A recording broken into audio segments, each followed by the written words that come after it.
ছয়টা কথা একসাথে আল্লাহ তাআলা বলেছেন। রাসূল সাল্লাল্লাহু আলাইহি ওয়াসাল্লাম বলেন, আর রাহিম সোহনাতুন মিনার রাহমান, ভালো আচরণ রহমান থেকে নির্গত হয়েছে। ভালো আচরণ রহমান, ওই যে রাহিম, রহমান, রাহিম, রহমান, এখান থেকে নির্গত হয়েছে। ফাতাকুল, রহমান বলেন, এই সদাচরণ, মান অসালাকে ওয়াসালতুহু, তোমাকে যে নিবে আমি আল্লাহ তাকে নিব। অমান কাতাকে কাতাতুহু, সদাচরণ, তোমাকে যে ছেড়ে দিবে আমি আল্লাহ তাকে ছেড়ে দেব। তাহলে যার স্বভাব কর্কশ, মানুষের সাথে ভালো আচরণ করতে পারে না, বুঝতে হবে তার সাথে আল্লাহ নেই। হাদিস তো বুখারী মুসলিম। আল্লাহ নিজে বলছেন, এই সদাচরণ, এই সদাচরণ শোনো, মান ওয়াসালাকে ওয়াসালতুহু, তোমাকে যে নিবে আমি আল্লাহ তাকে নিব। এই সদাচরণ শোনো, আল্লাহ বলছেন, তোমাকে যে ছেড়ে দিবে আমি তাকে ছেড়ে দেব। দেখেছেন সদাচরণের কত দাম, বুখারী মুসলিম।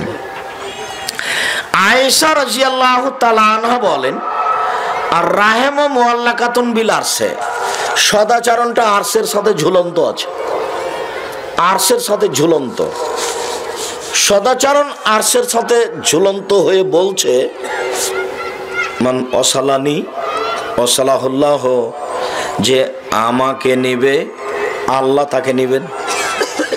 ওমান কাতানি কাতাহুল্লাহ, যে আমাকে ছেড়ে দিবে আল্লাহ তাকে ছেড়ে দিবেন। বুঝাতে পারলাম না মনে হয়। আগেরটা আল্লাহ নিজে বলছিলেন সদাচরণকে সামনে রেখে, এবার সদাচরণ নিজে বলছে। আল্লাহ বলছিলেন, এই সদাচরণ শোনো, তোমাকে যে নিবে আমি তাকে নিব, তোমাকে যে ছেড়ে দিবে আমি তাকে ছেড়ে দেব। এবার সদাচরণ নিজে বলছে, আমি সদাচরণ বলছি আল্লাহর আরশ ধরে, আমাকে যে নিবে আল্লাহ তাকে নিবে, আমাকে যে ছেড়ে দিবে আল্লাহ তাকে ছেড়ে দিবে। সদাচরণ বাস্তবায়ন হবে কি পথে আর কিভাবে, কিভাবে হবে তা একটা বাক্য বলেছি। সদাচরণ বাস্তবায়ন হবে কিভাবে? সদাচরণ বাস্তবায়ন হবে অধীনস্থ লোকগুলির উপরে। এবার শুরু করি অধীনস্থ লোক, চটচট চটচট করে চলে যাব, সময় শেষ। এক, ওয়াবুদুল্লাহ ওয়া লা তুশরিকু বিহি শাইআ, এক আল্লাহর ইবাদত করো, তার সাথে বিন্দুমাত্র শরীক করো না। মানুষ যখন আল্লাহর সাথে শরীক করে না, তখন মানুষ আল্লাহর সাথে সদাচরণ করে। দুই, অবিল ওয়ালিদাইনি ইহসানা, বাপ মায়ের সাথে সদাচরণ করো। বাপ মায়ের সাথে সদাচরণ কিভাবে? ফালা তাকুল্লাহুমা উফিন, এটা চলবে না, তখন সদাচরণ। দুই, ফালা তানহারহুমা, বাজার যেতে নিষেধ করলাম তবুও গেল, ধমক, চলবে না, তখন সদাচরণ। তিন, আকুল্লাহুমা কওলান কারীমা, নরম করে কথা, আব্বা বাজার যাব, তখন সদাচরণ বাপের সাথে মায়ের সাথে। চার, অফিজলাহুমা জানাহুজ্জুল্লে, ধীরে, বাপ মা যেখানে আছে হাতটা নিচু করে একটু ধীরে হেঁটে গিয়ে বলতে হবে, আম্মা তাহলে আপার বাসায় যাব। এটা সদাচরণ। আসসালামু আলাইকুম ওয়া রাহমাতুল্লাহ। ওয়া আলাইকুম আসসালাম। আলহামদুলিল্লাহি ওয়াহদা, ওয়াসসালাতু ওয়াসসালামু আলা মান লা নাবিয়্যা বা'দা, আম্মা বা'দ। ফাবিমা রাহমাতিম মিনাল্লাহ লিনতা লাহুম ওয়ালাউ কুনতা ফাজ্জান গালিজাল কলব লানফাজ্জু মিন হাওলিক। আন আবি হুরায়রা রাদিয়াল্লাহু তাআলা আনহু قال قال رسول الله صلى الله عليه وسلم الرحم شحنة من الرحمن فتقول من وصلني وصله الله ومن قطعني قطعه الله رواه البخاري ومسلم।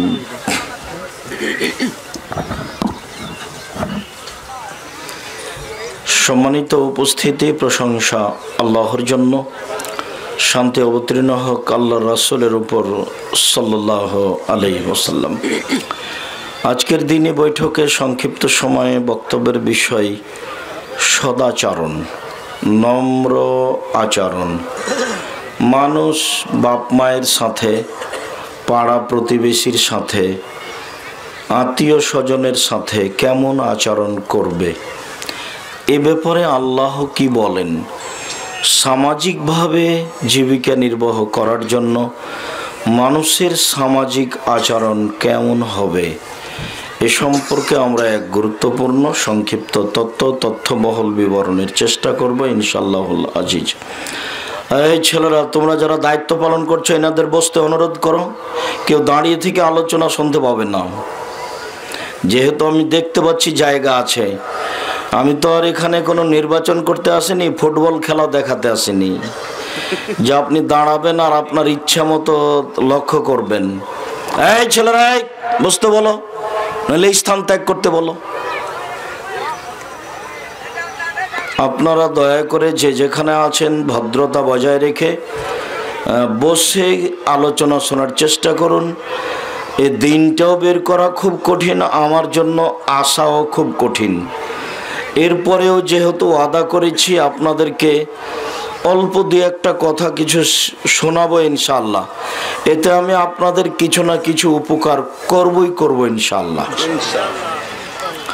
আর যেহেতু আমি কোনোদিন জাতিকে ফাঁকি দিয়ে কথা বলা প্রয়োজন মনে করি না, কাজেই আজকেও না। আর ওই ছেলেগুলো, এই ছোট ছেলেগুলোকে পাশে ভালো করে বসিয়ে রাখবেন। ঢং ঢং করে কিছু যুবক আসলো, ঢং ঢং করে চলে গেল, ওটা হিসাব হয়, বুদ্ধি হবে কখন? আর ওই যে এসেছে গল্প করতে করতে চলে যাচ্ছে, ওটা আপনারই ছেলে, ওটা হিন্দুরও নয়, ইহুদি খ্রিস্টানেরও নয়। যার জন্য আপনার সাথে আমি কথা বললে আপনাকে আমি ছাড় দিয়ে কথা বলতে পারি না, মানে ছাড় দিয়ে কথা বলার মতো আমি পরিবেশ পাই না। আবু হুরায়রা রাদিয়াল্লাহু তাআলা আনহু বলেন, রাসূল সাল্লাল্লাহু আলাইহি সাল্লাম বলেছেন, মান ওয়ালাদালাহু ওয়ালাদুন ফাল ইহসান ইসমাহু আদাবাহু। কারো যদি ছেলে মেয়ে জন্ম নেয় তো সুন্দর একটা নাম রাখবে আর সুন্দর শিষ্টাচার শিখাবে। বলেন এটা কোন শিষ্টাচার? ঢং ঢং করতে করতে আসলো, গল্প করতে করতে দাঁড়িয়ে থেকে আবার গল্প করতে করতে চলে গেল। বলেন এটা কোন শিষ্টাচার? এটা আপনার ছেলের শিষ্টাচার, ও একটা বেয়াদবি শিষ্টাচার। ও ধর্মকর্ম বুঝে, ও বাপ মা বুঝে, ও জাতি বুঝে, ও জনগণ বুঝে, ও সমাজ বুঝে। বাপ হিসাবে দায়িত্ব পালন করার চেষ্টা করবেন। আপনারই ফল এটা, যেটা আপনি রাস্তাঘাটে দেখতে পাচ্ছেন। নিজের ফল ভালো করার চেষ্টা করেন, আল্লাহ ভালোবাসবে। যেহেতু ছেলে মেয়ে আপনারই উপার্জিত সম্পদ, আল্লাহ রাসূল বলছেন, আওলাদুহু মিন কাসবিহি, তার ছেলে মেয়ে তার উপার্জিত সম্পদ। যেহেতু ছেলে মেয়ে উপার্জিত সম্পদ, কাজেই অর্থ সম্পদ যা উপার্জন করেছেন এইটা যেমন হিসাব দিতে হবে, ছেলে মেয়েরও তেমন হিসাব দিতে হবে। আবার রাসূল সাল্লাল্লাহু আলাইহি সাল্লাম বলেছেন যে কাসবুল ওয়ালাদি বিল্লি আবিহি, ছেলে মেয়ে যেটা উপার্জন করেছে সেটা তার বাপের। মানে যতদিন বাপ বেঁচে আছেন ততদিন ছেলে মেয়ে যা উপার্জন করে তার নিজস্ব উপার্জন নয়, ওটা তার বাপেরই উপার্জন। ছেলেও তার, উপার্জনও তার। ছেলেও আপনার, ছেলে যা উপার্জন করেছে টাকা পয়সা অর্থ সম্পদ সেটাও আপনার। তো ছেলের অর্থ সম্পদ ভোগ করবেন আর ছেলেকে ঠিক করবেন না, এটা কেমনে হয়? আবার আল্লাহ রাসূল ছেলে মেয়ে লালন পালন করার ব্যাপারে বলছেন, আনফিক মিন ইয়ালিক মিন তাওলিক, আনফিক আলা ইয়ালিক মিন তাওলিক, তুমি তোমার উপার্জিত সম্পদ হতে ছেলে মেয়ের পিছনে খরচ করো। ছেলে মেয়েকে শিক্ষা দিতে হবে, পড়াতে হবে, ওদেরকে উপযুক্ত করার জন্য যত পয়সা খরচ করা লাগে সব বাপকে করতে হবে। এই হাদিস দিয়ে আমি বলেছি যে আপনি ছেলে মেয়েকে উচ্চশিক্ষিত করেন, আপনার বাপের জমিদারি দিয়ে করেন, যদি না হয় আপনি নিজে ব্যবসা করে করেন। যদি না হয় আপনি চকলেট বিক্রি করে করেন, করতে আপনাকে হবে। শেষ পর্যন্ত আমি বলেছি ভিক্ষা করে করেন। ভিক্ষা বাপ করবে, ছেলে মেয়ে নয়। যতদিন বাপ বেঁচে আছেন ততদিন ছেলে মেয়ে ভিক্ষা করতে যাবে না। ছেলের টোকাই হতে পাবে না, আর মেয়ে গার্মেন্টসে যেতে পাবে না। কেন? লালন পালনের দায়িত্বে কে? বাপ। এ কথা আল্লাহর নবী বলছেন, এটা আল্লাহ রাসূলের একটা মুখের বাক্য, আপনাকে আমি অনুবাদ করে শোনালাম। উনি খালি বলেছেন যে বাপ তার ছেলে মেয়ে আহাল পরিবারকে উপার্জন করে খাওয়াবে। তো আমি এই কথাটাকে বলেছি উপার্জন আপনার বাপের জমিদারি দিয়ে খাওয়ান, এটাই যদি হয়। নইলে আপনি ব্যবসা করে চাকরি করে খাওয়ান, উপার্জন করে খাওয়াবেন। তো আমি স্তরটা নামাতে নামাতে আমি নিজের ভাষাতে ভিক্ষা করাতে নিয়ে এসেছি। তার মানে আমি বোঝাতে চাচ্ছি যে উপার্জন করতে গিয়ে যদি ভিক্ষা করা বাপকে লাগে তো বাপ ভিক্ষা করুক, ছেলে মেয়ে নয়। আমি মনে হয় বুঝাতে পারি না ভালো করে। মানে আদেশটা আল্লাহর নবী বাপকে করছেন যে তুমি তোমার ছেলে মেয়েকে পড়াও, মানুষ করো, খরচ করো, দেশ বিদেশে পাঠাও, কিভাবে খরচ করা লাগবে করো। তোমার বাপ ধনী মানুষ, তো বাপের জমিদারি দিয়ে করো, নিজে উপার্জন করে করো, মানুষের বাড়িতে কাজ করে করো।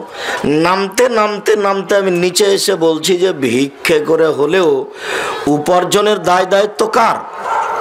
বাপের। এটা রাসূল সাল্লাল্লাহু আলাইহি ওয়াসাল্লামের বাক্যতে আমি এভাবে বুঝালাম আপনাকে। তো ছেলে মেয়ে আপনার উপার্জিত সম্পদ, ছেলে মেয়ের বিষয়ে আপনাকে ভাবতে হবে। দিন রাত তো ছেলে মেয়েকে আদর করে কাটালেন, আদর করেন। আদরও ধর্ম, কিন্তু পিটনও ধর্ম। যেই মুখ দিয়ে এত বড় পৃথিবীর সবচেয়ে দামি মানুষ, পৃথিবীর ইতিহাসে এত বড় দামি মানুষ আল্লাহ সৃষ্টি করেননি। মুহাম্মদ সাল্লাল্লাহু আলাইহি সাল্লাম এত বড় দামি মানুষ, এত বড় দামি মানুষ বলছেন যে বউকে কটু কথা বলো না, বউকে মারো না। আবার পাল্টা বলছেন যে লাঠি দিয়ে ঠিক করো।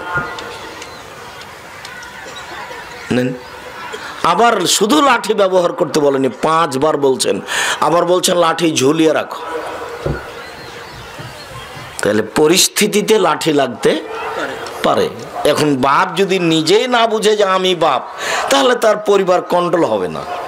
সবাই তখন ছেলে মেয়ে আহাল পরিবার সবাই গরু ছাগলের মতো থাকবে, খাবে, হইচই করবে, এখানে সেখানে যাবে, জেনা চুরি বদমাইশি শয়তানি, দোকানে বসে আড্ডা পিটা, যার যা খুশি সে তা করবে, যখন বাপ নিজের জিম্মেদারি পালন করবে না।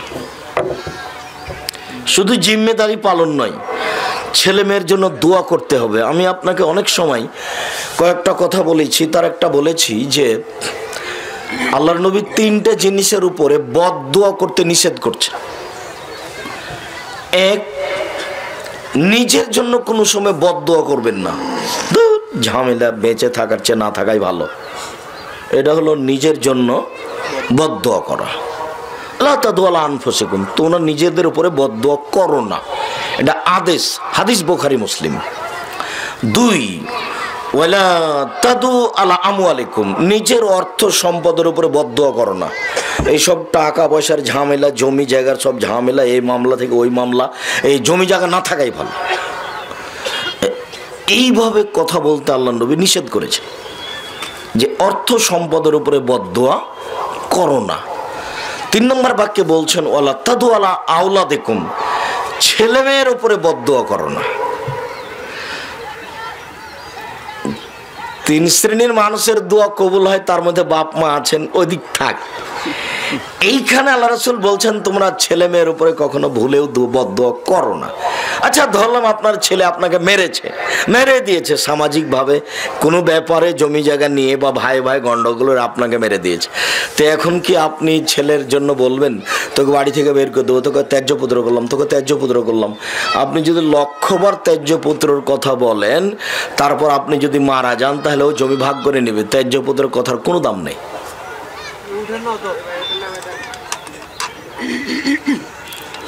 আর এই যে ছেলে মারলো, এখন কি তাড়াহুড়া করে অজু করে ঘরে আসবেন, ঘরে এসে 2 রাকাত সালাত আদায় করে আল্লাহকে হাত তুলে বলেন না, আমি তো এভাবে ছেলে চাইনি, তুমি আমাকে ছেলে ফিরিয়ে দাও, আমাকে ছেলে ফিরিয়ে দাও। তারপরে কোনো কথা, আমি হাত নামাবো না, না ফিরালে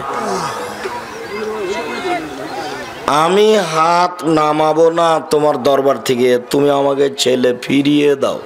তার মানে ছেলে এখন আমার কাছে আসুক, এসে হাত পা ধরে বলুক যে আব্বা আমার ভুল হয়েছে, আমাকে ক্ষমা করেন। আর পর থেকে ছেলে আমাকে আর মারবে না, সব সময় আমাকে সম্মান করে চলবে, এটা আমি চাচ্ছি। ছেলে আমাকে মারবে, আমি তো এই ছেলে চাইনি। কথা মনে হয় বুঝাতে পারলাম না। আপনি এইদিকে না এসে ওইদিকে গেলেন, তোকে ত্যায্য পুত্র করলাম, তোকে বাড়ি থেকে বের করবো, তোকে জমি দেবো না, তুই এখনই বেরো। এটা রাগটা উল্টা ভাবে ব্যবহার করেছে। রাগ যদি উল্টা ভাবে ব্যবহার করেন তবুও ছেলে মেয়ের উপরে বদ্দুয়া লেগে যাবে, তখন আজীবন পস্তাতে পস্তাতে জীবন যাবে। মেরেছে ছেলে, তার কারণে কি ছেলে থেকে বাদ পড়ে গেছে? ছেলে থেকে তো বাদ পড়েনি, একটু পরই খারাপ লাগবে। এখনই যদি শুনতে চান যে পুলিশে ধরে নিয়ে যাচ্ছে, তা আপনিও পিছিয়ে পিছিয়ে ছুটবেন। তাহলে অনেকদিন শুনেছি মনে হয়। এখানে আর একটা আপনাকে কথা শোনাই, বাপ মা ভুলেও যেন ছেলে মেয়ের ব্যাপারে কিছু না বলে, যা বলবে উপরওয়ালাকে ভালোটা বলবে। ওই হাদিস তো বুখারী মুসলিমের হাদিস, যেটা আগে থেকে জানেন, যে 3 জন মানুষ, 3 জন দুধের বাচ্চা কোলে কথা বলেছে, মায়ের কোলে। তার একজন হলেন ঈসা আলাইহিস সালাম, আর একজনের ঘটনা হলো জোরাইজ। ওয়াইসল্লি ফি সামাতিহি, জোরাইজ তার গির্জাঘরে ইবাদত করছিল। ফাজাতহু উম্মুহু, তখন তার মা চলে এসেছে। ফাদাতহু, তার মা তাকে ডাকলো, জোরাইজ। ফায়াকুলো, তো জোরাইজ বলতে লাগলো, আ উসাল্লি আ উজিবহা, আমি এখন সালাত আদায় করব না মায়ের ডাকে সাড়া দেব। মানে মা যখন ডাকতে এসেছে তখন ও সালাত আদায় করছে। তখন এইটা নিয়ে ভাবছে, ছেলে ভাই যাও, তোমরা যে কয়েকজন দাঁড়িয়ে আছো ওদের বসতে অনুরোধ করে এখানে বসতে দাও, কেউ তো দাঁড়িয়ে থাকতে পাবে না, তোমরা বসার জন্য অনুরোধ করো। দাঁড়িয়ে একটা গল্প করবে আর একটা শুনবে, এই সুযোগ তো এখানে নেই। এমন অপছন্দ কাজ আমি করি না। সম্মানিত দিনী ভাই বোন, এখন জোরাই চিন্তা করছে কি করি, মায়ের ডাকে সাড়া দিব না সালাত আদায় করবো। এটা ভাবতে ভাবতে একটু দেরি হয়ে গেছে। যখন দেরি হয়ে গেছে তখন মায়ে বলছেন, আল্লাহুম্মা লা তুমিত হাত্তা তুরিয়াহু জুহাল মুমিসাত, আল্লাহ তুমি এই ছেলের মরণ দিও না পতিতালয়ের মহিলার মুখ দেখা পর্যন্ত, কোন খারাপ মহিলার মুখ দেখা পর্যন্ত যেন এর মরণ না হয়। মনটা খারাপ করে মা এভাবে বলে চলে গেলেন। ফাতারাজলাহু ইমরা, হঠাৎ করে তাৎক্ষণিক মা বলে হতো বা ঘুরে যায়নি, একজন মহিলা চলে এসে ফাতাকাল্লামাতহু, মহিলা এসে তার সাথে কথা বললো জেনার ব্যাপারে। ফাআবা, জোরাইজ নাকচ করলেন, ছি ছি ছি ছি ছি, বলো কি তুমি। ফাআতাতির রাইয়ে, মহিলা রাখালের কাছে আসলো। ফামকানাথু, রাখালকে জোর করে চেপে ধরে তার সাথে জেনা করলো। ফাওয়ালাদাত, তারপরে মহিলা একটা বাচ্চা জন্ম দিল। কালাত হুয়া মিন জোরাইজ, তারপর বলে দিল যে এই বাচ্চাটা জোরাইজের। যেমন বলা জনগণ জানতে পারলো। ফাতাহু, জনগণ গ্রাম থেকে তার গির্জা ঘরের পাশে আসলো। ফাকাসসারুহু, তার গির্জাঘরকে ভেঙে একবারে ধুলা করে দিল। ওয়ানজালুহু, তাকে টেনে হেঁচড়ে ঘর থেকে বের করে রাস্তায় নিয়ে আসলো। ওয়াসাব্বুহু, তারা অকথ্য ভাষায় গালি দিল। ঘটনা হাজার হাজার বছর আগেকার, এই কথা ঠিক, তবে চিরদিনই জেনা খারাপ। কয়েক হাজার বছর আগেকার এই ঘটনা। এই ঘটনা হলো বানি ইসরায়েলের ঘটনা, ওই ইয়াকুব আলাইহিস সালামের যুগের, সেই কালের। তো অকথ্য ভাষায় গালি দিল, যার যেটা মনে লাগলো। ফাকামা, জোরাইজ দাঁড়ালো। অতাওয়াদ্দা, অজু করলো। ওয়াসাল্লা রাকাতাইন, 2 রাকাত সালাত আদায় করলো। 2 রাকাত সালাত আদায় করার পরে বলল ওই বাচ্চাটার কাছে গিয়ে, যে বাচ্চাটা মায়ের কোলে দুধ খাচ্ছে, বাচ্চাকে গিয়ে বলল মান আবুকা, তোমার বাপকে? তখন দুধের বাচ্চা বলছে আবিয়ার রাই, আমার বাপ রাখাল। যে রাখালের কাছে এসেছিল মহিলাটা, তারপরে বাচ্চা জন্ম দিল, চট করে বলে দিল যে বাচ্চাটা জোরায়েজের। এখন কোলের দুধের বাচ্চা বলছে আমার বাপ রাখাল। তখন জনগণ বলছে নাবনি সৌমতাকা বিদ্যা হবে, তোমার গির্জাঘরটা স্বর্ণ দিয়ে বানিয়ে দেব। কালা জোরায়েজ বলছে লা ইল্লা মিন তিন, না না না না না, মাটি দিয়ে বানাতে হবে, মাটি দিয়ে। যাই ছিল তাহাই করিতে হইবে। তো কি হলো দেখলেন, বাপ মায়ের দোয়া, কয়েক মিনিটের ব্যাপার, বলেও কোনোদিন এই পথে যাবেন না। তো আমি আপনাদের অবস্থা, 2-1জন আসে দাঁড়িয়ে থাকে, নীতিগতভাবে এরকমই দেখা যায়। খেলাধুলা হলে কেউ বসে থাকে, কেউ দাঁড়িয়ে থাকে, কেউ বাদাম খায়। আবার বক্তব্য যখন তাফসির মাহফিল চলে তখন ইসব জুলেখার কাহিনী চলে, কেউ বাদাম খায়, কেউ গল্প করে, আর অনেক সময় হাসে। এরকম হয় বক্তব্য দেশের, যার জন্য এরকমই চলছে। আমি তো 90 সাল থেকে আসি, এই যেই সময় আমি ফতেহ আলী মসজিদে এসেছি তার 2-1জন মানুষ আমার চোখের নজরে এখন, তাদেরকে যে অবস্থায় দেখেছি এখনো ওই অবস্থায় আছেন আলহামদুলিল্লাহ। 90 সালের ঘটনা। তো আল্লাহ রহম করো। আমি তখন থেকে এখন পর্যন্ত কোনোদিনও অপ্রয়োজনীয় কথা বলেছি আমার মনে হয় না। আমি এভাবে এখন বলছি আল্লাহর কসম, আল্লাহর কসম, আমি 90 সাল থেকে এখন পর্যন্ত কোনোদিন অপ্রয়োজনীয় বাক্য বলিনি। এটা আমার অন্তরের জোরালো দাবি। আমি কোনোদিন কেসা কাহিনী বলিনি। আমি বলেছি 95% বক্তা মিথ্যুক, তবে আমি বলিনি ইনি মিথ্যুক, এই কথা বলিনি। আমি বলেছি 98% মুফাসসির মিথ্যুক, তবে আমি বলিনি ইনি মিথ্যুক। কেউ যদি কোনোদিন দাবি করে যে আমার মুফাসসিরের মিথ্যা দেখান তো, তখন আমি লড়বো।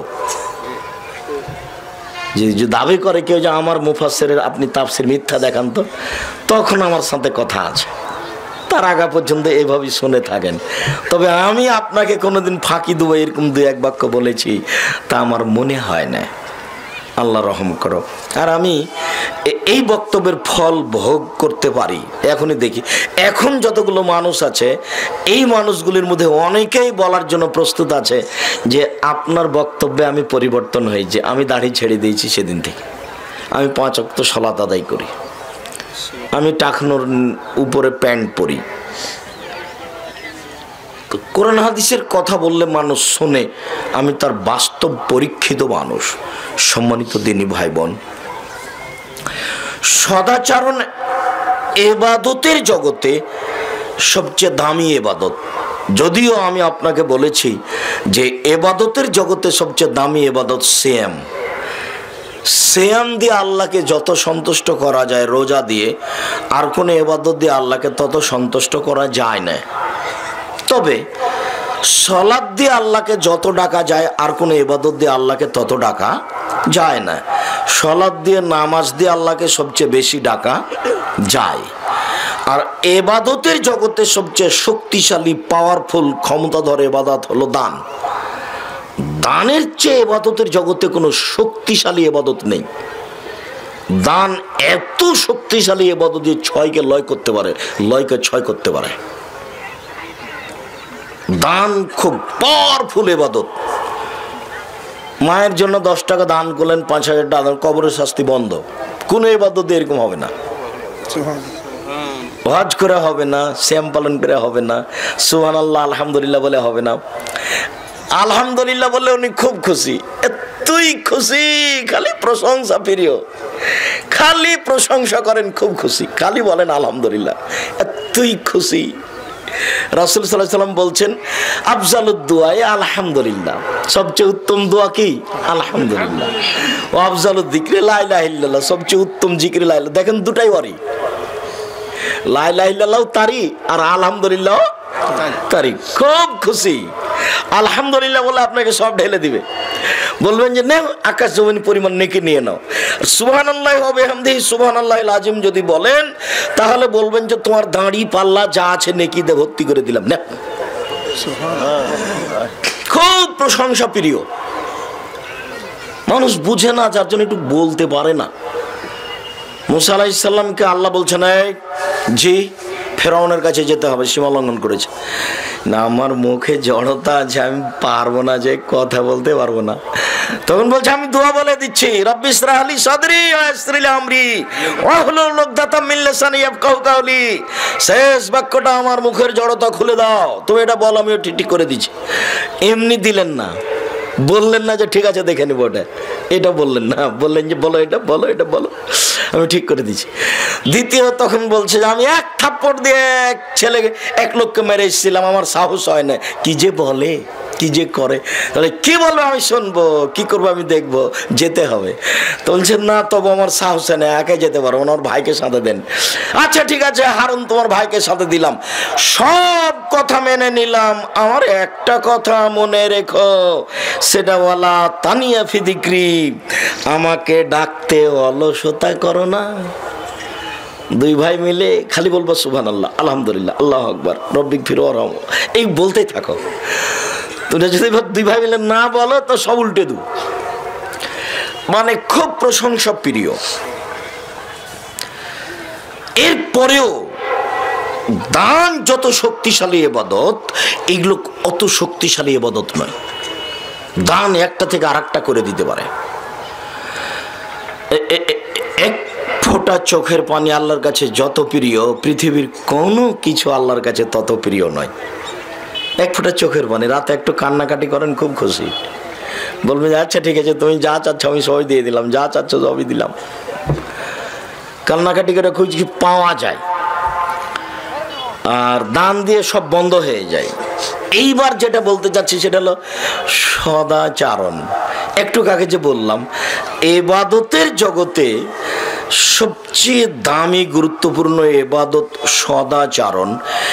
এইটা কিভাবে প্রমাণ করব যে সবচেয়ে দামি ইবাদত, এটা যে বললাম, এখন কিভাবে প্রমাণ করা যায়।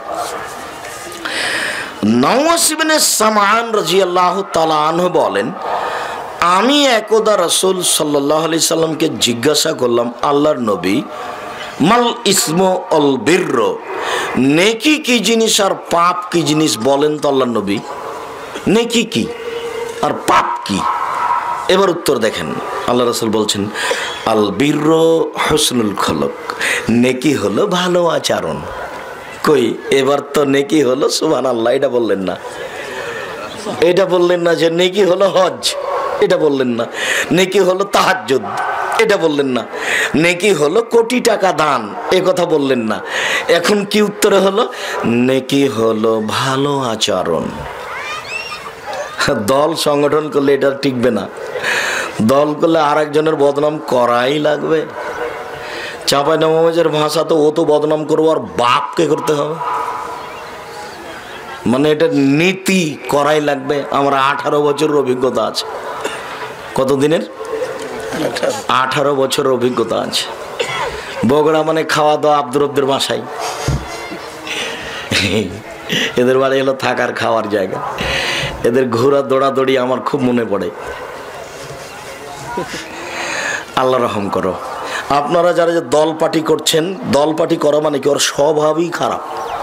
ও মিথ্যে জিনিসকে বলছে অমুকের চরিত্র ফুলের মতো পবিত্র, ওর জানা না, এবারে নগদ মৃত্যুকে। রাসূল সাল্লাল্লাহু আলাইহি ওয়াসাল্লাম বলছেন যে ইয়াকুনু লিল মুনাফিক সাইয়্যিদ আইন তাকুনু লিল মুনাফিক সাইয়্যিদ, মিথ্যুক প্রতারককে যদি তুমি নেতা বলো, ফাকাদ আসখাতুম রাব্বাকুম, তাহলে তুমি তোমার প্রতিপালককে একবার চটিয়ে রাগিয়ে আকাশে তুলে দিয়েছো। এবার তোমার ছাল চামড়া তুলে দেবে, ও সর্বশক্তিমান। তুমি মিথ্যুককে নেতা বললে কেন? তুমি মিথ্যুককে নেতা বললে কেন? ধোঁকাবাজকে তুমি এভাবে সম্মান করছো কেন? তোমার সাথে আর আমার কোনো কথাই নাই, জীবন আমি তোমার কথা শুনবো না। ফাকাদ আসখাতুম রাব্বাকুম, তোমরা তোমাদের প্রতিপালককে একেবারে রাগান্বিত করে খেপিয়ে তুলেছ যখন তুমি মিথ্যুককে বলেছ আমার নেতা। এই কথা মুহাম্মদ সাল্লাল্লাহু আলাইহি ওয়াসাল্লাম বলছেন। একটা বই পাওয়া যায়, উপদেশ নাম শুনেছেন কিনা? শুনেছি যে আপনি লিখেছেন, তো আপনি পড়েন কিনা এ কথা বলিয়েন না। টাকা 100টা 20টা লাগুক, আমার অনেক শ্রম আছে, অনেক, তাকে মূল্যায়ন করবেন। বইয়ের কোনো লাইনে আমি ফাঁকি দিনি জাতিকে, বক্তৃতায় যেমন কোনো লাইনে ফাঁকি দিনি, বইয়ের কোনো লাইনে আমি জাতিকে ফাঁকি দিনি। ওই বইয়ে পাবেন এই হাদিসটা দেওয়া আছে। সম্মানিত দিনী ভাই বোন, আমি আপনাকে জোরালো অনুরোধ জানিয়ে বলছি, রাসূল সাল্লাল্লাহু আলাইহি ওয়াসাল্লামকে জিজ্ঞাসা করো আল্লাহর নবী নেকি কি জিনিস, তখন তিনি উত্তরে কি বললেন? ভালো আচরণ। এইবার দেখেন ধারাবাহিক কয়েকটা হাদিস, ভালো আচরণ। আবু হুরায়রা রাদিয়াল্লাহু তাআলা আনহু বলেন, রাসূল সাল্লাল্লাহু আলাইহি সাল্লাম বলেছেন, ইন্নে ফিল জান্নাতে লা গোরাফুন, নিশ্চয় জান্নাতে কতগুলি ঘর আছে, ইরা জাহিরুহু মিন বাতিনিহা বাতিনুহু মিন জাহিরিহা, যার ভেতর থেকে বাহির দেখা যায়, বাহির থেকে ভেতর দেখা যায়, খালি টকটক টকটক করছে, ঝকঝক করছে, খুব উন্নত মানের ঘর, উন্নত মানের পদার্থ দিয়ে তৈরি। তো সাহাবীগণ বলছেন, লেমান হাজে, এত দামি ঘর কে পাবে? কে পাবে এত দামি ঘর? কে পাবে? তখন আল্লাহ রাসূল বলছেন, লেমান আলানাল কালামা, যার মুখের ভাষা নরম সে পাবে, যার ভালো আচরণ সে পাবে। প্রথম কথা এটাই নেন। এবার আপনি দল সংগঠন করলে বা কোনো কিছু করলে বা টাকা পয়সা বেশি হলে টিকতেই পারবেন না আপনি। এই সদাচরণের উপরে টিকে রাখা খুবই কঠিন। একটুতে আপনি বলবেন, এই তোকে অমুক করলাম, এই তোকে দেখে না, ওকে যা লাগবে খরচ করবো, ওকে আগে মারে। সদাচরণ আমার আপনার থেকে বহু দূরে, বিভিন্ন ভাবে। একটু দামি ঘর কে পাবে? যার মুখের ভাষা নরম সে পাবে, যার ভালো আচরণ সে পাবে। আয়েশা রাদিয়াল্লাহু তাআলা আনহা বলেন, রাসূল সাল্লাল্লাহু আলাইহি ওয়াসাল্লাম বলেছেন, ইন্নামাল মুমিন ইয়াজুদু বিহুসনি খুলুকিহি দারাজাতাস সাইমুল কায়েম, নিশ্চয় মোমেন তাহাজ্জুদ পড়ে যত নেকি পায়, নিয়মিত সিয়াম রোজা থেকে যত নেকি পায়, সদাচরণে তত নেকি পায়। তাহাজ্জুদ পড়ে যত নেকি হবে, নিয়মিত নফল সিয়াম রোজা থেকে যত নেকি হবে, সদাচরণে তত নেকি হবে। একটা সমান দুইটা, একটা সমান দুইটা। তাহাজ্জুদ পড়লে, নিয়মিত তাহাজ্জুদ পড়ে নেকি হবে।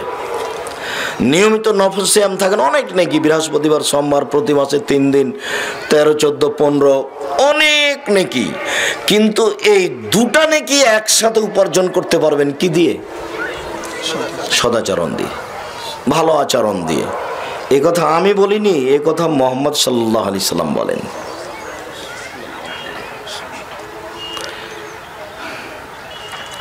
আব্দুল্লাহ ইবনে আমর রাদিয়াল্লাহু তাআলা আনহু বলেন, রাসূল সাল্লাল্লাহু আলাইহি ওয়াসাল্লাম বলেছেন, আরবাউন মান কুনা ফিকা ফালা আলাইকা মা ফাতাকা মিনাদ দুনিয়া, চারটা জিনিস আছে যার, সবকিছু আছে তার, ইহকাল আছে তার, পরকাল আছে তার। চারটা জিনিস আছে যার, সবকিছু আছে তার, জান্নাত আছে যার, সবকিছু তার, ভালো আচরণ যার, জান্নাত তার। 3 সিদক হাদিসিন, সত্য কথা। 4 ইফাতুন ফি তাওমাতিন, বৈধ রুজি। বৈধ রুজি যার, সবকিছু তার, ভালো আচরণ যার, সবকিছু তার, ভালো আচরণ যার, জান্নাত তার, ভালো আচরণ যার, দুনিয়া তার। এইখানে আরেকটা কথা আল্লাহ রাসূল পারিবারিক ভাবে বলেছেন, ওটা বলে নিয়ে আগাচ্ছে। রাসূল সাল্লাল্লাহু আলাইহি ওয়াসাল্লাম বলেছেন, আরবাউন লিসাদা, সুখময় জীবনের জন্য 4টে জিনিস লাগে। আরবাউন লিসাদা, সুখময় জীবনের জন্য 4টে জিনিস লাগে। 4টে জিনিস আছে যার, সুখময় জীবন তার, সুখময় জীবন তার, 4টে জিনিস আছে যার। 1 আলমারাতুস সলেহা, ভালো বউ, ভালো আচরণের বউ যার, সুখময় জীবন তার। ভালো বউ হলে কেমন জীবন, এইটা তো আপনি ভালো করে বুঝতে পারছেন না। বউ তো একটা বগুড়ার মেজাজ খুব কড়া, একটা বললে আরেকটা করে, এভাবে সংসার চলে আসছে, ছাড়াও যায় না, সংসার করাও যায় না, কোন রকম করে কষ্ট করে করে আসছেন, করেন, করাই ভালো। আমি বউ তালাক দিতে বলিনি, ওটা আমি পরামর্শ দিই, যদি কেউ বউকে এক কথা দিয়ে তালাক দেওয়া যায়। কি কতদিন বলেছি? কে বাড়িতে আছে? জি না। কোথায় গেছে? শিকার করতে গেছে। কখন আসবে? সন্ধ্যায়। কেমন আছো? খুব একটা ভালো নেই। আচ্ছা ঠিক আছে। কথা কিন্তু আরো ছিল, কিন্তু আর বললেন না, মানে কথা উল্টে গেছে। যদি বলতো যে ভালো ভালো আছি, তাহলে আরো কথা বলতেন। আচ্ছা ঠিক আছে, আসলে সালাম দিয়ে চৌকাট পরিবর্তন করতে বলিও। এসেছেন বিকালে, সালাম দিয়ে বলছেন যে এই ঘটনা, একজন বৃদ্ধ মানুষ এসেছিলেন। কি বললেন? এই বললেন উনি আমার আব্বা তোমাকে তালাক দিতে বলে গেছে, তুমি যাও। তো আর একদিন উনি তো চলে গেছেন, বৃদ্ধ মানুষ মিশর থেকে হেঁটে এসেছেন। তো আর একদিন, কে বাড়িতে আছে? জি। বাড়িতে আছে? জি না। কোথায় গেছে? শিকার করতে গেছে। কখন আসবে? সন্ধ্যায়। কেমন আছো? আলহামদুলিল্লাহ ভালো আছে। এখন কথা বাড়ছে, দেখেন। কি খাও? এটা আগে বলেননি। তুমি বলছে আল্লাহ মা, পানি আর গোস্ত। যেমন পানি আর গোস্ত বলা, তেমন বলছে বারাকাল্লাহু বিলাহমিকা মায়কা, আল্লাহ তোমার গোস্তে পানিতে বরকত দান করুক। একেবারে বরকত বন্যার মতো বইছে এখনো। ইনি ইব্রাহিম আলাইহিস সালাম। আরব ভূখণ্ডে মরুভূমিতে ফল পানিতে পূর্ণ হয়ে আছে, ফলে আর পানিতে আর বরকতে পূর্ণ হয়ে আছে। আপনি অবাক হবেন, হজ করতে যে দুদিনে যা খেয়েছেন সারা জীবনে বাড়িতে তা হয় না খাওয়া। কত যে কি খালেন আর কত যে কি করলেন, এমন বরকতের দোয়া করে দিলেন যে আল্লাহ তোমার বরকত দান করে তোমার গোস্তে আর তোমার পানিতে। চলে গেলেন। আগের বারে এইসব কথা ছিল না। ঠিক আছে, আসলে চৌকাট বহাল রাখতে বলেন। এক ভুলের কারণে বউ নেই, আর আপনার বউ কত ভুল করছে, তার মানে আপনি মেজাজি মানুষ নন, তো কাজে অন্যায় ভুল করার সুযোগ পাচ্ছে। চটকের বউকে তালাক দিতে হবে এই কথা নয়, তবে বউকে কন্ট্রোলে রাখতে হবে। আপনার কথার বাইরে সে বাড়ি ত্যাগ করতে পারে না, এটা হলো প্রথম কন্ট্রোল। রাসূল সাল্লাল্লাহু আলাইহি সাল্লামের পরিবারে দেখবেন, এক মিনিট দেখেন কেমন কঠোর তিনি পরিবারের উপরে। তার বউ খুব দামি জিনিস, পৃথিবীতে সবচেয়ে দামি, একবারে আদরের বউ। দেখেন তারপরে দেখেন কেমন। খালার সাথে বাইরে মাঠে গেছে পেশাব পায়খানা করতে, আসতে লেগে খালা কাপড়ে ব্যথা, পা ব্যথা পড়ে গেছে। তখন বউড়ার ভাষাতে বলেছে, ও পড়ে গেছে, তখন বলেছে মেস্তা ধ্বংস হোক। চট করে পড়ে এই কথা বলেছে। তখন খুব খেপে গেছেন, হ্যাঁ আপনি বাদরি সাহাবীকে এভাবে কথা বলবেন? মেস্তা হচ্ছে বদরের যুদ্ধে উপস্থিত সাহাবী, যারা বদরের যুদ্ধে উপস্থিত হয়েছে তারা কত দামি, আপনি কেন বললেন যে ধ্বংস হোক? আল্লাহ বলছেন এ মালুমা সে তুম কাদ গাফারতু লাকুম, বদরের যুদ্ধে যারা উপস্থিত হয়েছে আমি আল্লাহ তাদের সব পাপ ক্ষমা করে দিলাম। আপনি খালা বদরের বাদরি সাহাবীকে কথা বলবেন কেন? ওনার কাছে তো বিদ্যার অভাব নেই। বাদরি সাহাবের উপরে এইটুকু কথা তার কাছে খুব কঠিন হয়ে গেছে, মেস্তা ধ্বংস হোক। তখন বগুড়া গাইবান্ধার ভাষাতে খালা বলছেন, ধুর হান্দা, তুই জানিস কি বলেছে ও? কি বলেছে খালা? মেস্তা বলেছে তুই নাকি সাফনের মহত্তালের সাথে জেনা করেছিস। নাউজুবিল্লাহ মিন যালিক, ইন্না লিল্লাহ। খালা এই কথা কি আল্লাহ রাসূল জানেন? হ্যাঁ। এই কথা কি আমার আব্বা জানেন? হ্যাঁ। এই কথা কি আমার আম্মা জানেন? হ্যাঁ, সবাই জানে। কিছুক্ষণ পর আল্লাহ রসুল বাড়িতে ঢুকলেন। তখন আল্লাহ রসুলকে বলছেন, আমাকে বাড়ি যেতে অনুমতি দেন। বাড়ি ত্যাগ করতে পারে না বউ স্বামীর অনুমতি ছাড়া। হাদিস বুখারী মুসলিম। বউ অনুমতি ছাড়া বাড়ি ত্যাগ করতে পারে না। কোন বাড়ি যাবে? আবু বকর সিদ্দিকের বাড়ি। অথচ আল্লাহর নবী বলছেন আমার বচ্চা, লাগেজ, ব্যাগ আর আবু বকরের ব্যাগ একটাই ব্যাগ। রাস্তাতে চলতে ফিরতে উঠতে বসতে জীবনে দুইটা বাড়ি, একটাই বাড়ি। বুঝাতে পারিনি মনে হয়। মুহাম্মদ সাল্লাল্লাহু আলাইহি সাল্লামের বাড়ি জীবিকা নির্বাহ, আর আবু বকর সিদ্দিকের বাড়ি আর জীবিকা নির্বাহ একই, ভাষাও একই, 19-20 নেই। কিন্তু স্বামীর বাড়ি থেকে বাপের বাড়ি যেতে পারছে না অনুমতি ছাড়া। পাওয়ারফুল স্বামী। দেখবেন কেমন, আবার একটু দেখাচ্ছি। কয়েকজন লোক এসে আমাদের নবীর সামনে এসে বলছেন, আসসালামু আলাইকুম, আপনার মরণ হোক। তো আল্লাহ রাসূল বলেছেন, ওয়ালাইকুম, তোমাদের হোক, কথা শেষ। কিন্তু আসসালামু আলাইকুম কথাটা আল্লাহ আয়েশা শুনেছেন পিছন থেকে, কিন্তু আল্লাহর নবী যে বলেছেন ওয়ালাইকুম এটা শুনেননি। তো ওদের উত্তরে উনি আবার ঘরের ভিতর থেকে বলছেন, আসসালামু আলাইকুম, লানাত আলাইকুম, গাজাব আলাইকুম, ধ্বংস আপনাদের হোক, আপনাদের উপরে অভিশাপ হোক, আপনাদের মরণ হোক, আপনাদের উপরে গজব নাযিল হোক, একসাথে এতগুলি কথা।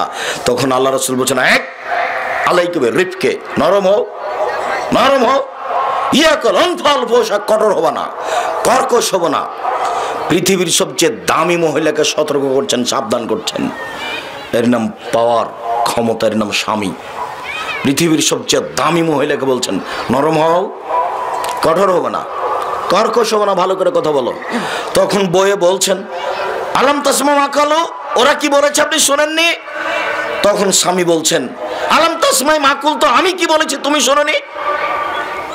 ওরা বলেছে আসসালামু আলাইকুম, আপনার মরণ। আমি বলেছি ওয়ালাইকুম, তোমাদের হোক। তো আমি বলেছি, তুমি আবার পিছন থেকে এত বললে কেন? তার মানে বোঝা যাচ্ছে সুযোগ পেলে মহিলারা কিছু বলবে। সেই কন্ট্রোল কাকে করতে হবে? আপনাকে করতে হবে। আর আল্লাহ রাসূল বিবাহ করতে নিষেধ করেছেন কন্ট্রোল ক্ষমতা না থাকলে।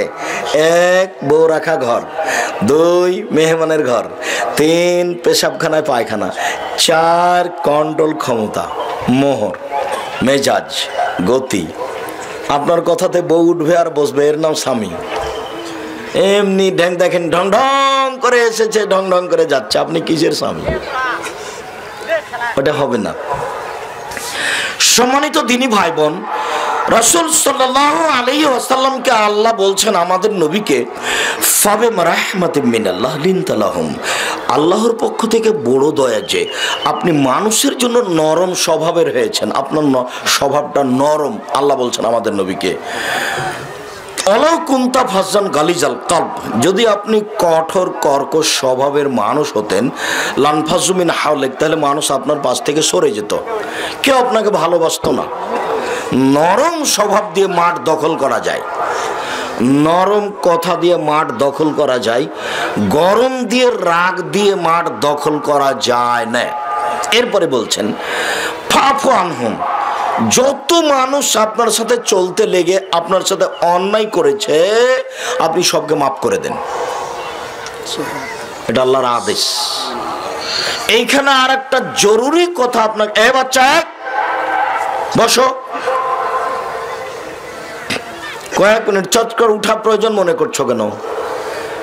আল্লাহ তাআলা বলছেন, উইদ্দাত লিল মুত্তাকিন, আমি জান্নাত প্রস্তুত করেছি পরহেজগার মানুষের জন্য। দেখেন 3টা কাজ পরহেজগার, আমি জান্নাত প্রস্তুত করেছি পরহেজগার মানুষের জন্য।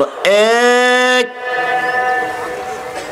আল্লাযীনা ইউনফিকুনা ফিস সাররাই ওয়াজ যাররাই ওয়াল কাযিমিনাল গায়জ ওয়াল আফিনা আনিন নাস, সচ্ছল হলেও দান করে, অসচ্ছল হলেও দান করে, টাকা বেশি থাকলে বেশি করে, টাকা কম থাকলে কম করে। এই লোকের জন্য আমি জান্নাত প্রস্তুত করেছি। 2, আল কাযিমিনাল গায়জ, রাগকে থামাতে পারে, রাগকে থামাতে পারে যে আমি আল্লাহ তার জন্য জান্নাত প্রস্তুত করেছি। লাইসা শাদীদু বিশুরা, আছাড় দিয়ে ফেলে দিতে পারলে মানুষ শক্তিশালী হয় না। আল্লাযী ইয়ামলিকু নাফসাহু ইনদাল গাজাবে, রাগের সময় যে নিজেকে ধরে রাখতে পারে, গালিগালাজ করে না, কিছু সিদ্ধান্ত নিয়ে ফেলে না, এই হলো শক্তিশালী। সবচেয়ে শক্তিশালী কে? সবচেয়ে শক্তিশালী ওই যে রাগকে ধরে রাখতে পারে। 3, ওয়াল আফিনা আনিন নাস, যে মানুষকে মাফ করতে পারে। অধীনস্থ কর্মচারী, স্ত্রী ভুল করলে মাফ করতে পারে যে আমি তার জন্য জান্নাত প্রস্তুত করেছি। মনে থাকবে কি না? 3টা কাজ করে যে আমি আল্লাহ তাদের জন্য জান্নাত প্রস্তুত করেছি।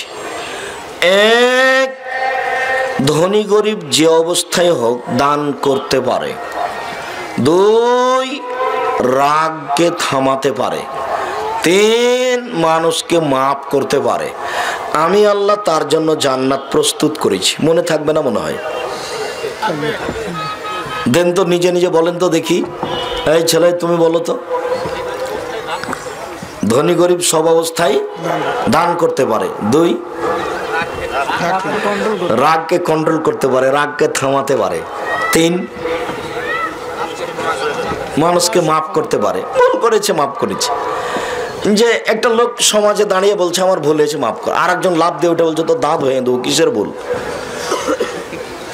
এইটা নয়।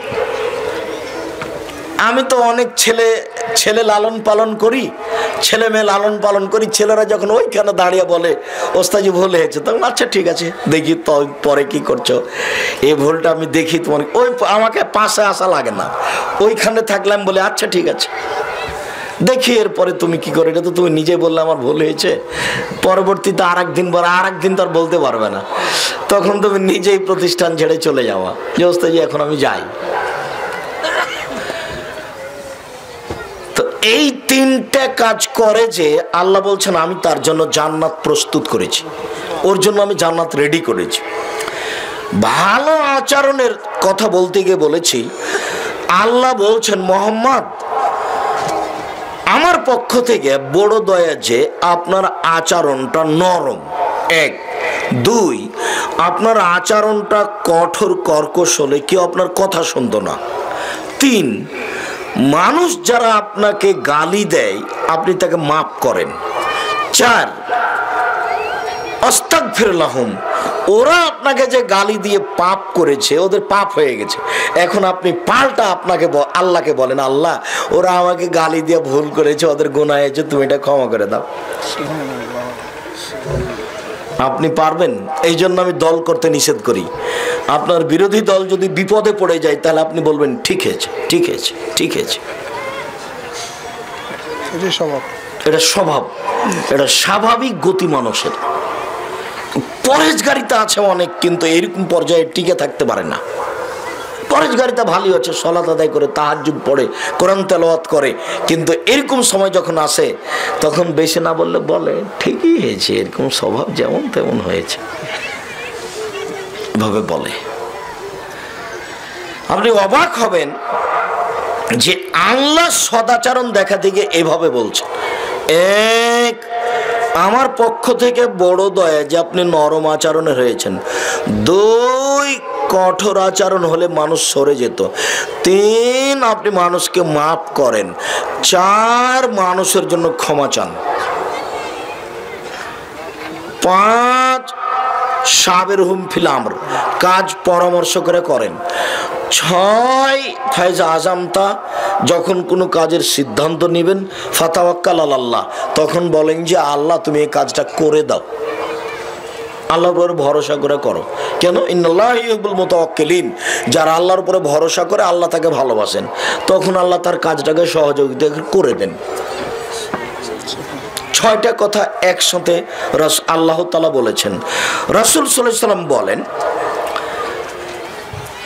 আর রাহেমুস সুহনাতুন মিনার রাহমান, ভালো আচরণ রহমান থেকে নির্গত হয়েছে। ভালো আচরণ রহমান, ওই যে রাহিম, রহমান, রাহিম, রহমান, এখান থেকে নির্গত হয়েছে।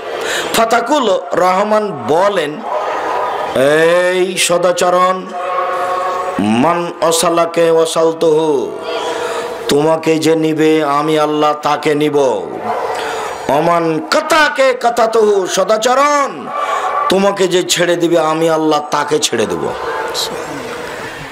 তাহলে যার স্বভাব কর্কশ, মানুষের সাথে ভালো আচরণ করতে পারে না, বুঝতে হবে তার সাথে আল্লাহ নেই। হাদিস তো বুখারী মুসলিম।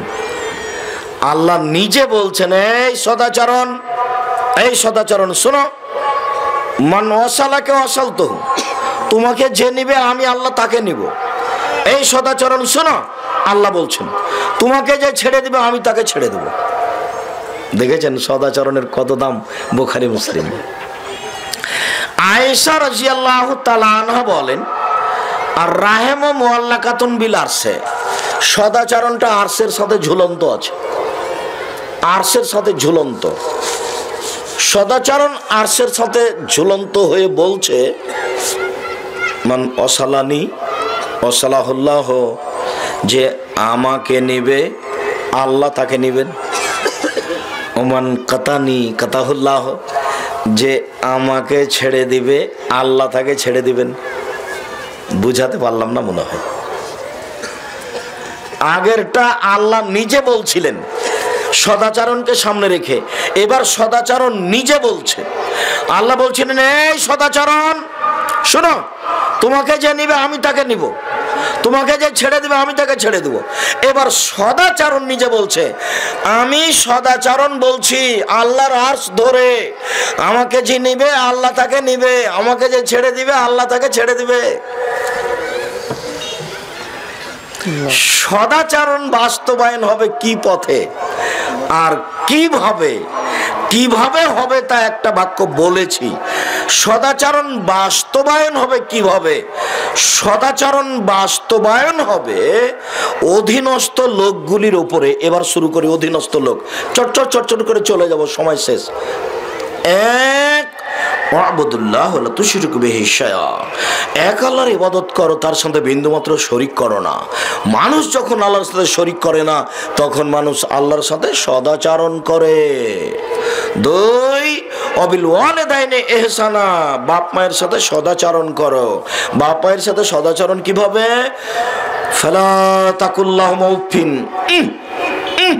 এটা চলবে না, তখন সদাচরণ।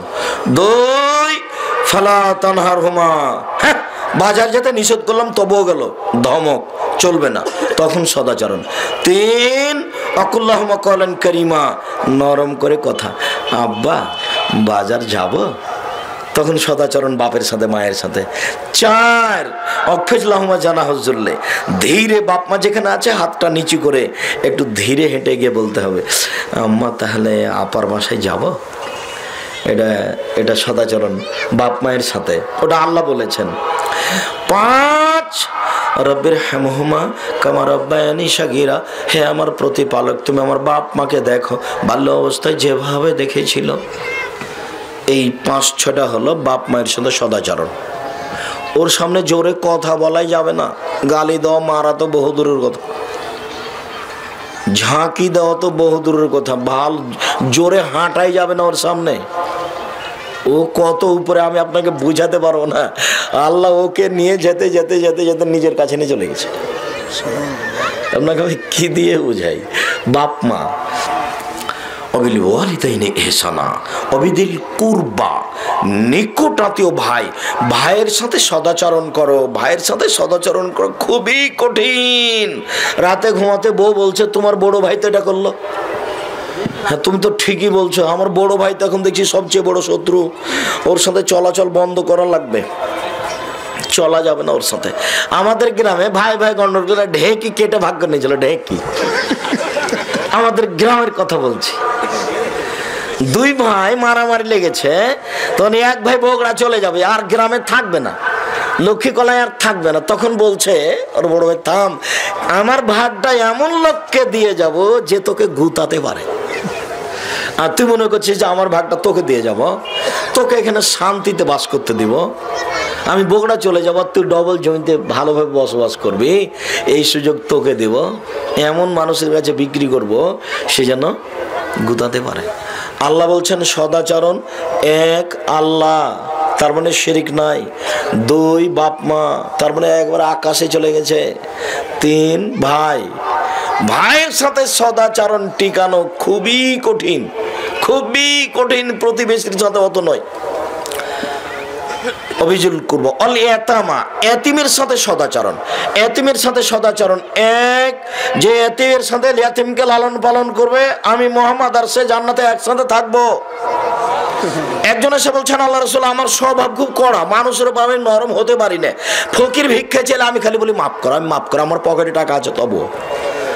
আপনাকে আমি বলে দিচ্ছি, আজকে আপনার বউকে বলে দিবেন, আপনাকে বলছে যার যার স্ত্রী আছে, এই ছেলেরা তোমার মায়েরাকে বলে দিবা, আম্মা যখন আপনি আমাকে বগুড়া পাঠাবেন না, তখন 20 টাকা আমাকে খুচরা করে দিয়েন তো আম্মা, আমার পকেটে 20 টাকা দিবেন, আর বলবেন আব্বু যত ফকির পাবা 5 টাকা করে 2 টাকা করে দিবা।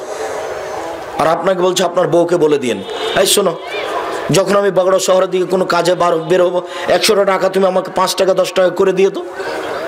বুঝাতে পারি না মনে হয়। কোনো ফকিরকে বলবে না যে মাফ করবো, মাফ করো। ফকিরের সাথে কি অন্যায় করলেন যে মাফ করো বলছে? এই স্বভাব পাল্টে দিতে হবে, এই স্বভাবই বাদ। এই ছেলে, তুমি তোমার মাকে বলে দিবা, আম্মা আমি যখন বাজারে যাবো তখন আমাকে 20 টাকা 25 টাকা খুচরা দিয়েন তো আম্মা, আমার পকেটে খালি ফকির এসে চাই, তো তুমি দিবা। আম্মা নিজে মা দিতে পারি, ঠিক আছে, তুমি তোমার মাকে বলবা।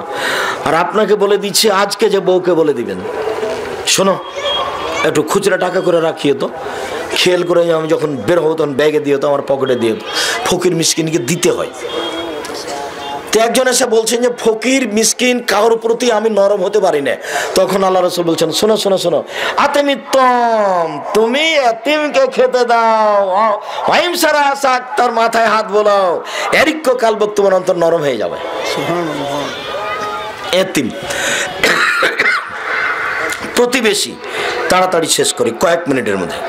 প্রতিবেশী, একটা লোক এসে বলছে যে আল্লাহ রাসূল, আমি যে ভালো মানুষ কি দিয়ে বুঝবো, আমি যে খারাপ কি দিয়ে বুঝবো? তখন বলছেন, এই যে একুলা জিরানো ফাঁকাদা হাসান্দা ফাঁকাদা হাসান্দা, তোমার প্রতিবেশী যখন বলবে তুমি ভালো তখন তুমি ভালো, আর তোমার প্রতিবেশী যখন বলবে তুমি খারাপ তখন তুমি খারাপ। এবার আব্দুর রাজ্জাক সাহেব কেমন ভালো মানুষ, কোথায় জিজ্ঞাসা করা লাগবে? প্রতিবেশীকে। আরো যার সাথে সব অনেকদিন থেকেছি তাকে জিজ্ঞাসা করলে বোঝা যাবে যে কত খারাপ। কিছু না কিছু ধরা পড়বেই, কেন ও তো আর ফেরেশতা নয়, মানুষ। আর আমি আর একটা দেখেছি, এনারা এত ভালোবাসতেন, এত ভালোবাসতেন, ভালোবাসাকে ব্যাগে করে নিয়ে যাওয়া যাবে না। আবার কয়দিন দেখি যে আর ভালোবাসে না, আবার কয়দিন দেখি ভালো, এরকম হয়। তো প্রতিবেশী যদি বলে ভালো তো আপনি ভালো, প্রতিবেশী যদি বলে খারাপ তাহলে খারাপ। এরপরে বলছেন জারিল জুনুবা জারিল কুরবা, নিকট প্রতিবেশী আর দূর প্রতিবেশীর সাথে ভালো আচরণ। নিকট প্রতিবেশী, দূর প্রতিবেশী, সবার সাথে ভালো আচরণ। তারপর সাহেবিল জাম্বে, পথের সাথী। পথের সাথী, আপনি অটোতে উঠে আছেন, আমি অটোতে উঠে বসে আছি, আর আপনি উঠেছেন, ব্যাগটা আমার মাথায় লেগে গেছে, চটকারে বললো কপালে চোখ নাই, কিভাবে উঠেন? যে লোকটা বললো কপালে চোখ নাই, এর স্বভাবই খারাপ। আমি কি নিজে থেকে ওর মাথায় ব্যাগে লাগিয়ে দিয়েছি? কি বলছেন আপনি? আর আপনাকে বলছে, এই ছেলে ছেলে, তোমাকে বলছে, কন্ডাক্টর তোমার কাছে কত টাকা বেশি ভাড়া চেয়েছে? 5 টাকা চেয়েছে। তুমি সারা রাস্তা কন্ডাক্টরের সাথে ঝগড়া করছো, তার মানে তোমার স্বভাবই খারাপ। রিক্সাওয়ালা কয় টাকা বেশি চেয়েছে তোমার কাছে? 5 টাকা বেশি চেয়েছে। তোমার স্বভাবটা রিক্সাওয়ালার সাথে রিক্সাওয়ালার মতো হলো কেমন? রিক্সাওয়ালার চাকাটা খালি আরেকজনের রিক্সা লেগে গেছে, এই যে গালি দিতে লাগলো, একটা বার আরেকজনের সাথে লেগে গেছে, ওই গালি দিল, যেটা চোখের সামনে। পথে চলতে ভুল হতে পারে, আপনাকে মেনে নিতে হবে। পথিককে বলছে আমার টাকা হারিয়ে গেছে, বাড়ি আমার চট্টগ্রাম, 300 টাকা দেন। একবারে ডাহা মিথ্যা, তবু ফিরিয়ে দিয়েন না, 50 টাকা দিবেন। কেন? সত্য হতেও পারে। পথিকের সাথে ভালো আচরণ করতে বলেছেন আল্লাহ। সম্মানিত দিনী ভাই বোন, এবার আলোচনার শেষে এসে, এটা লম্বা আলোচনা, গুটিয়ে দিলাম। আলোচনার সবচেয়ে বড় দিক কোথায়? আলোচনার সবচেয়ে বড় দিক হলো, সদাচরণের সবচেয়ে বড় দিক হলো মুখ। মুখ হলো সদাচরণের সবচেয়ে বড় দিক। সদাচরণের বড় দিক হাত। আল্লাহ রাসূল এই দুটাকে উল্লেখ করেছেন। সদাচরণের সবচেয়ে বড় মানুষ হলো ফকির মিসকিন। আল্লাহ রাসূল বললেন, বলতে পারো সবচেয়ে ভালো কাজ কি? মানুষের জীবনে সবচেয়ে ভালো কাজ কি? এটা সাহাবী জিজ্ঞাসা করলেন। তখন আল্লাহ রাসূল বললেন, মানুষের জীবনে সবচেয়ে ভালো কাজ হলো দুস্থ গরিব ফকির মিসকিনকে খেতে দেওয়া। নেন, তাহলে সদাচরণ কার উপরে হতে হবে? ফকির মিসকিনের উপরে। আপনার মায়ের স্বভাব আপনার বউয়ের স্বভাব এক স্বভাব। 1 মিনিট, রাত 10টার সময় নিয়ে যে বউকে বলছেন যে খানা পানি রেডি করো, মেহমান আছে, তো একবারে নাক গরম হয়ে উঠেছে, হ্যাঁ তুমি রাতে মেহমান নিচ্ছ। আর আপনার মায়ের বয়স 80 বছর, ওইদিকে ঘরে শুয়েছিল, শুনতে পেয়েছে, তাড়াহুড়া করে উঠে, থাক বেটা বৌমাকে উঠাইস না, আমি খানা পানি রেডি করে দিচ্ছি। এটা আপনার মায়ের 80 বছর বয়স, এখনো পারে। আরো দেখবেন আপনার মায়ের স্বভাব, আপনি ভিতরে ঢুকছিলেন মোটরসাইকেল নিয়ে, একটা ফকির বসে আছে, ফকিরনি বসে আছে, খেতে চেয়েছে, এখন আপনি বলছেন সরন্ত, তাড়াহুড়ার সময় রাস্তা ঘেরে বসে আছে, তখন আপনার মা বলছেন থাক বেটা, ফকির মানুষকে এভাবে বলতে হয়, একটু খেতে চেয়েছে তাই বসে আছে, খাওয়াটা দিলি চলে যাবে। এটা আপনার মায়ে বলছেন আর আপনি এটা বলছেন। সবকে, পৃথিবীর মানুষকে, বাঙালিকে বলেছি, স্বভাব বইয়ের কার হতে হবে? মায়ের মতন। আর আপনার স্বভাব কার মতো হতে হবে? বাপের মতন। বাপ ফকির থেকে ফকির ধরে নেওয়া অভ্যাস ছিল, আপনার কেন 150 চাউলের পাতিল, আপনারটা এত বড়টা পাতিল, দেখে হাসি লাগে। আর মায়েরটা এত বড় ছিল, আপনারটা এত বড় না, এত বড়টা হবে 1/2 কেজি 3 কেজি 1/4 কেজি চাউল রান্না করবেন, সারাদিন আপনি খাবেন, ফকিরে খাবে, রাতে গরুতে খাবে। এতটি চাউল রান্না করেছে, দুপুরে মেহমান এসেছে, তখন স্বামী স্ত্রী বলা বলি করছে কি করবে। আব্দুর রাজ্জাক সাহেবের মতো মেহমান হলে কি হবে, তুমি এ করো, চানাচুর বিস্কুট দেবি দেখে দাও, ভাজা রান্না করেছি দিলে তো শেষ হয়ে যাবে। ফকির মিসকিনের সাথে সদাচরণ প্রমাণ হলো সদাচরণ, আর মুখ নরম প্রমাণ হলো সদাচরণ। সম্মানিত দিনী ভাই বোন, মুখের মাধ্যমে সদাচরণ করার জন্য, ইবাদতের জগতে গুরুত্বপূর্ণ ইবাদত সদাচরণ সংগ্রহ করার জন্য, বাপ মায়ের সাথে ভালো আচরণ, স্ত্রীর সাথে ভালো আচরণ করার জন্য অনুরোধ রেখে আলোচনার শেষে চলে আসলাম। কিছু জিজ্ঞাসার সবাই নিয়ে যাবেন, উপদেশ। জি, পত্রিকাও আছে, পত্রিকা ছাড়া কেউ যেতে পাবেন না, ওটা 20 টাকা মূল্য, ওটা যাওয়াই নিষেধ। 50টা প্রশ্নের উত্তর আছে, ওটা আমার জীবনে বড় স্বাদ। জামিয়া সালাফের মুখপাত্র পত্রিকা, মাসিক আল ইতেসাম পত্রিকা, সবাই নেমে যাবেন। আর কিছু জিজ্ঞাসা নাকি খুব জরুরি। আমার বাবাকে পায়ের দিক থেকে কবরে নামাইয়াছি, কবরে রাখার পর বক্ষ বরাবর পাথর রেখেছি, তাকে ডান কাত করে শুয়ে দিয়েছি, শেষে হাত তুলে দোয়া না করে আল্লাহুম্মা গফিরলাহু ওয়া সাব্বিতহু পড়তে বলেছি। এখন এলাকার বড় দুশমন, দয়া করে বুঝে দিন। এখন এলাকার বড় দুশমন কে? তুমি? আচ্ছা হোক, এটাই ঠিক আছে। যারা মুরব্বীরা কিছু কথা বলেছে, সব মুরব্বীকে তোবা করতে হবে। আবার বলে দেন বিষয়গুলো, উপকার হবে। লাশকে ডান কাতে রাখতে হবে, পাথর দেওয়ার দরকার নাই, একবারে গোটা লাশকে কবরের দেওয়ালের সাথে লাগিয়ে দিবেন ডান কাতে, একবারে জরুরি। চাঁপাইনবাবগঞ্জের ভাষাতে আপনি তো রাখবেন, আপনার বাপকে রাখতে হবে ডান কাতে, কবরের উপরে, এটাই শরীয়ত। আর হাত দুটি পাশে রাখবেন, আর যেদিকে পা থাকে ওদিক থেকে লাশকে নামাবেন, পশ্চিম দিক থেকে নয়। যেদিকে পা থাকে ওদিক থেকে নামাবেন, মানে মাথা আগে ঢোকাবেন, তাহলে উত্তর দিকে ইয়ে হবে, মাথা হবে, আর দক্ষিণ দিকে পা হবে, এটা জরুরি। আল্লাহুম্মা গফিরলাহু ওয়া সাব্বিতহু বলতে হবে, ঠিক আছে। মোনাজাত করলে তো কাবিরা গুনাহ হবে, মানে তওবা করতে হবে। মোনাজাত তো ব্যক্তিগত ব্যাপার, আর একটু পরে এসে একাই হাত তুলে দোয়া করবেন। যারা বলছে নামাজের পরে, জানাজার পরে, সভা সমিতির পরে হাত তুলে দোয়া করতে হবে, কেন বলছে আল্লাহ ভালো জানে। হাত তুলে দোয়া করার 42টা সহিহ হাদিস আছে, হয়তো বলছে ওই আমার বই থেকে নিয়েছে, দেখেন, তদন্ত করে দেখেন। আইনে রাসূল সাল্লাল্লাহু আলাইহি ওয়াসাল্লাম বইয়ে হাত তুলে দোয়া করার 42টা হাদিস দেওয়া আছে, 16টা স্থান উল্লেখ করা আছে কোথায় হাত তুলে দোয়া করতে হবে। এইগুলো দিয়ে মনে হয় বলছে যে হাত তুলে দোয়া করতে হবে নামাজের পরে, কেননা এরকম তো হাদিস দেখা যায় না।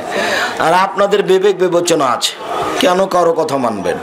16টা স্থান আছে, হাতে ডান দিকে আছে আব্দুর রাজ্জাক সাহেবের হাত তুলে দোয়া করার বই, বাস এটা দেখেন, কোনো বাজে কলম নাই, সব অনুবাদ করে দেওয়া আছে।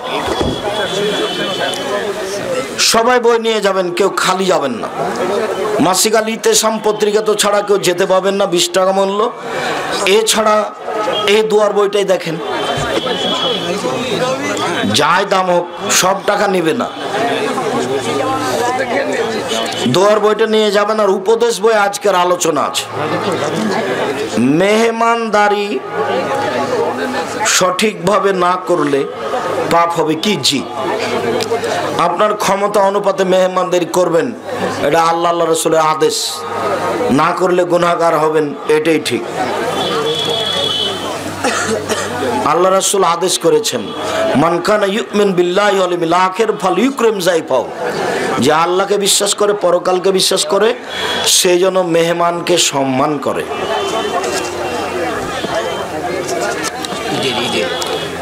ঈদের সালাত 1 রাকাত পাইলে আর 1 রাকাত কেমনে পড়বে?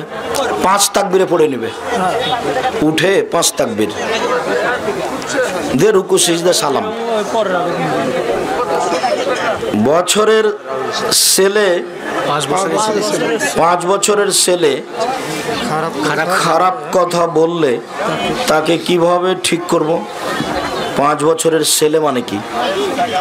ও 5 বছরের ছেলে, 5 বছরের ছেলে খারাপ কথা বললে খালি এটুকু বলতে, আব্বু এটা ভালো নয়, আম্মু এটা ভালো নয়। এনজিওর টাকা দিয়ে মসজিদ তৈরি করা যাবে? জি না, আপনারা নিজেরাই করেন। তবে যে ছোট ছোট বাচ্চাগুলিতে জালসার টাকা ওঠা হচ্ছে, এভাবে জালসা করিয়েন না। আপনারা যে বলেন যে এভাবে টাকা উঠিয়ে জালসা করতে আব্দুর রাজ্জাক সাহেব নিষেধ করেছে, বাচ্চাগুলো আপনাদেরই, ওভাবে মানুষের কাছ থেকে টাকা চাই। ধর্মকে এত পাগল হয়ে গেল, সবটি টাকা ওইভাবে চেয়ে হুজুরকে দিতে হবে। প্যান্ট শুটিয়ে রাখলে কি সালাত হবে? প্যান্ট গুটিয়ে রাখলে কি সালাত হবে? হবে না। সালাত গুটিয়ে রাখা নিষেধ, পায়ের নিচ থেকে গুটানো নিষেধ। সালাত তো এর জন্য নয়, ওটা হলো কাবিরা গুনাহ। সালাত হয়ে যাবে, নেকি কম হতে পারে, তবে ওই কাজটা কাবিরা গুনাহ, ওটা করা যাবে না, কেটে ফেলে দিতে হবে, আজকেই কাটতে হবে। সুন্নাত সালাত পড়ার সময় যদি ফরজ নামাজের একামত দেয় তাহলে কি করব? সুন্নাত ছেড়ে দিবা, 2 রাকাত হোক 3 রাকাত হোক, একামত হয়ে গেছে, ছেড়ে দিবেন। সবাই বই পুস্তক নিয়ে যাবেন, কেউ খালি যাবেন না। বিশেষভাবে পত্রিকা কি এটা 60 গুটিয়ে রাখলে কি সালাত হবে? গোটানো যাবে না, ছেড়ে রাখতে হবে, গোটানো নিষেধ। একা যদি মোনাজাত করি তাহলে কি হাত মুখে মোছা যাবে? জি না, মোনাজাত শেষে হাত মুখে বসতে হবে না, মোনাজাত শেষ হলে ছেড়ে দিতে হবে।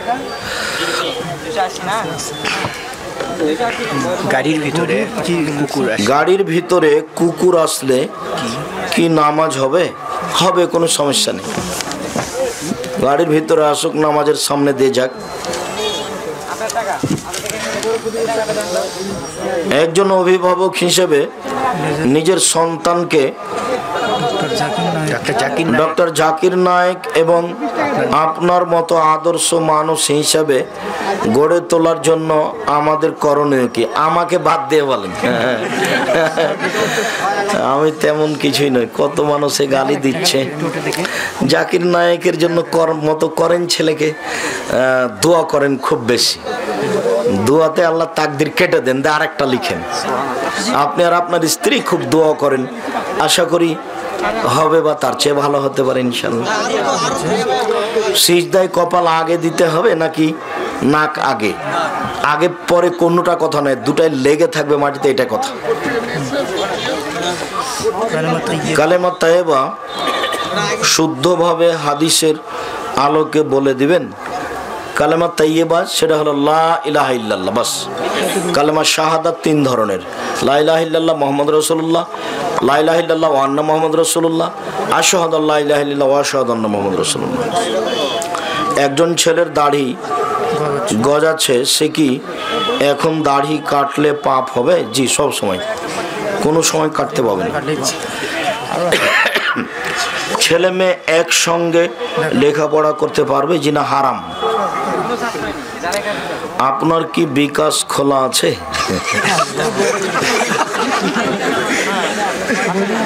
আপনি বালুর পাড়া বলেছিলেন যে সূর্য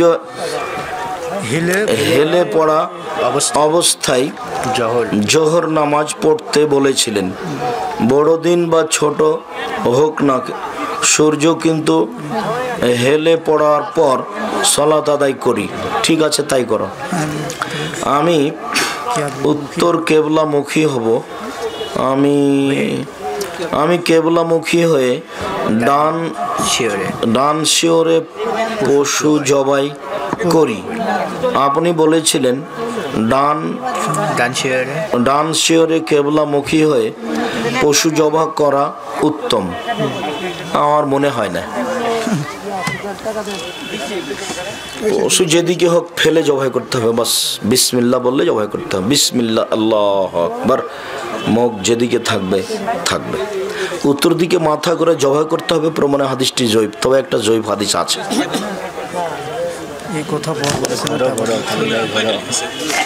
স্বামী মারা গেলে হুজুর, স্বামী মারা গেলে কি নাক ফুল খুলে তো হয় ঠিক নেই? স্বামী মারা গেলে নাক ফুল খুললেই এটা সেরেক হবে, ওটা হিন্দুদের নীতি। নাক ফুল খুলতে হবে না, কোনো কিছু করা লাগবে না। 4 মাস 10 দিন এমনিতে থেকে যাবে, নতুন কাপড় পরতে পাবেন না, কোথাও যেতে পাবেন না। নাক ফুল রাগাই ভালো। আজানের সময় রাত 12টার পরে না, সময়গুলো আইনের রাসূল দোয়া অধ্যায় বই দেওয়া আছে, কখন দোয়া করলে কবুল হবে। একেবারেই সত্য নয়। জি শুক্রিয়া সকল দিনই ভাই বোনকে। আজকের মতো শেষ। দাড়ি কতটুকু রাখা যাবে? ওটা জিজ্ঞাসা করা লাগবে না, দাড়ি সবটুকু রাখতে হবে। দাড়ি কাটা যাবে না, আল্লাহ আমাদের যারা মারা গেছে তুমি তাদের কবরের শাস্তি মাফ করো, যারা অসুস্থ তাদের তুমি সুস্থতা দান করো, আমাদেরকে তোমার রাসূলের পদ্ধতি অনুযায়ী চলার তৌফিক দান করো। এই দাবি দাওয়া তোমার দরবারে রেখে আজকের আলোচনা এখানে শেষ করলাম। সুবহানাকাল্লাহুম্মা ওয়া বিহামদিকা আশহাদু আল্লা ইলাহা ইল্লা আনতা আস্তাগফিরুকা ওয়া আতুবু ইলাইক। আসসালামু আলাইকুম। সবাই বইগুলি নিয়ে যাবেন।